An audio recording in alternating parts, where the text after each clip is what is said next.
বাম হাত দিয়ে চা খাচ্ছে আর ডান হাত দিয়ে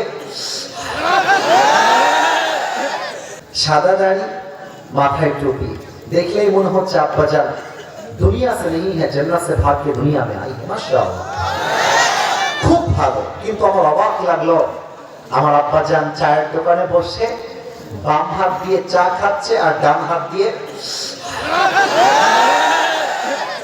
বলে, আমি যে স্টাইলটা করলাম এটা কি মিথ্যা না সত্য বলো?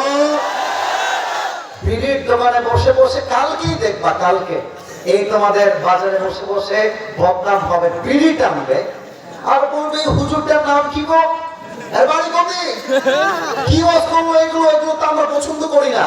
আব্বাজান, আপনি একজন আলেম নন, আপনি পাঁচ ওয়াক্ত নামাজি নন, আপনি খান বিড়ি, আপনি আর যাই করেন আলেমদের সমালোচনা করে নিজেকে জাহান্নামী বানাতে যাবেন না আব্বাজান, ঠিক কিনা বলে? তবে সব আব্বাকে আমরা এক পাল্লায় মাপি না। আমার সব আব্বা একরকম নয়, সব দাদা একরকম নয়। তবে আব্বাজান, আমি আপনাকে একটা কথা বলে শেষ করতে চাই।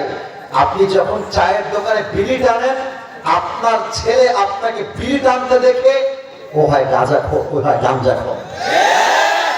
बाप का बेटा सिपाही का घोड़ा, बाप जैसा बेटा भी वैसा। इवन এই কাজটা জাস্ট বাপের ক্ষেত্রে নয়, বেশিরভাগ মেয়ের চরিত্র নষ্ট হয় তার মায়ের জন্য। মায়ের চরিত্র নষ্ট হয়ে যায়, মেয়ের চরিত্র নষ্ট হয়ে যায়, ঠিক না বলো? আব্বাজান, সঠিক সময় আপনার ছেলেকে বিয়ে দেন। আব্বাজান চায়ের দোকানে বসে বসে বিড়ি টানবেন না। আমি দোয়া করছি আব্বাজানদের জন্য, তোমরা দোয়া করবা যুবক ভাইরা, আল্লাহ আব্বাজানদেরকে সঠিক বুঝ দান করুন। পরে সবাই আমিন।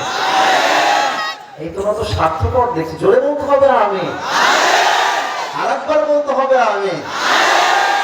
দুই নাম্বার কথা আমার মায়েদের জন্য, বোনদের জন্য। আমি জানি এটা অনেকের গায়ে লাগতে পারে, বাট আমি যুবকদের সাথে যে কথাটা বলতে চাই এই মুহূর্তে, এটা হক কথা।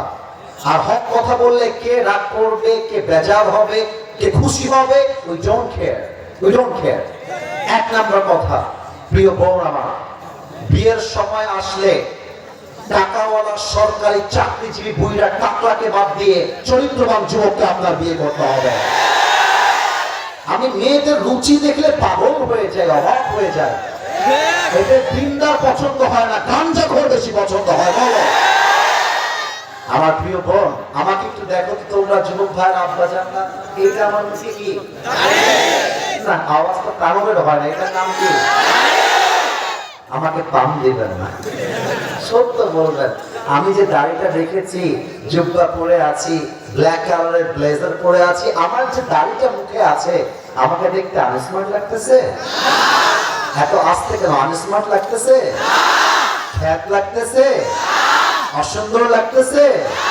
মনে রাখবা, যেই মেয়ে দাড়িওয়ালা পছন্দ নয় তার জন্য